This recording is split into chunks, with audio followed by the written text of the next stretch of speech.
فرق كبير بين اللي فهمك غلط وبين اللي عايز يشوفك غلط. الأول كان فريسة لسوء فهمه، أما التاني ده فريسة لسواد قلبه ونفسه الأمارة بالسوء والعياذ بالله. وده قصتنا مش معاه خالص، ولا هيكون كلامنا عليه، لأنه ملوش حل.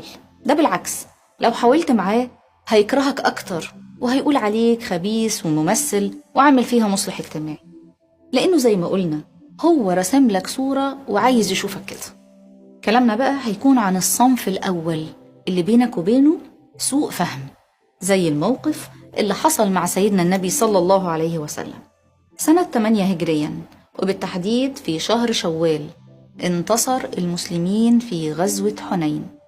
وصاحب الانتصار ده غنائم كتيرة جدا، وانتظر الأنصار توزيع الغنائم علشان ياخدوا نصيبهم، ولكنهم اتفاجئوا إن سيدنا النبي صلى الله عليه وسلم ما ادالهمش أي حاجة ووزعها كلها على المؤلفة قلوبهم، ودول كانوا داخلين الإسلام قبل توزيع الغنائم بأيام.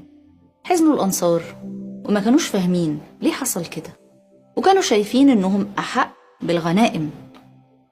وهنا الصحابي الجليل سعد بن عبادة رضي الله عنه ما قدرش يمنع نفسه إنه يروح لسيدنا النبي ويصارح حضرته صلى الله عليه وسلم باللي في قلبه وفي قلوب الأنصار، وسأله بكل أدب، لأنه كان محتاج يسمع من النبي صلى الله عليه وسلم توضيح لسوء الفهم. وهنا تظهر حكمة النبي وجمال أخلاق النبي وتواضع سيدنا النبي صلى الله عليه وسلم. وقتها بقى ما قالش أنا القائد ولازم يخضعوا لقراري أو هم اللي يجوا، بالعكس هو اللي راح بنفسه للأنصار وبدأ يفكرهم إن وجوده وسطهم كان سبب خير كبير ليهم، جمعهم بعد ما كانوا متفرقين وأغناهم من بعد فقر، ورفع من شأنهم وزاد صوتهم بين الناس. وفضل يحكي هو كمان عن أفضلهم عليه ويقول جئتكم مكذب فصدقتوني، ومخذول من أهلي وعشيرتي فنصرتوني، تارك لبلدي وبيتي فآويتوني. بعدها شرح لهم السبب اللي خلاه يوزع الغنيمة على غيرهم، وبعدها قال لهم جملة خلتني أحس بدموعهم وهي نازلة من غير ما أكون معاهم.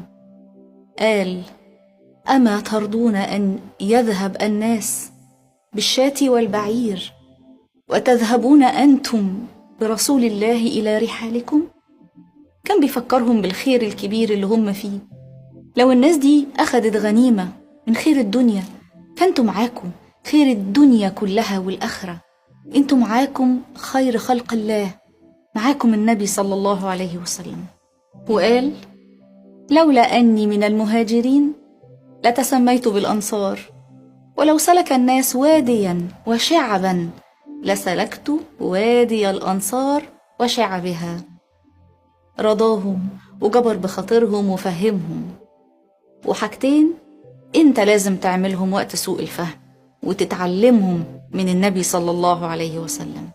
أولا اسمع كويس من غير غضب، العتاب مش خناقة، ده طبعا لما يكون عتاب المحب، فما تخسرش حبايبك. وتاني حاجة اوعى تتكبر مهما كان وضعك أو مقامك، سواء كنت كبير عيلة ولا مدير ولا صاحب العمل حتى. إياك تتكبر إنك تروح وتراضي اللي أصغر منك حتى لو الغلط مش عندك وهم اللي فاهمين غلط. وضح سوء الفهم وفكرهم بأفضلهم عليك مهما كانت بسيطة. ده سيد الأولين والآخرين، ما تكبرش إنه يروح يراضي الأنصار ويجبر خاطرهم ويوضح لهم سوء الفهم.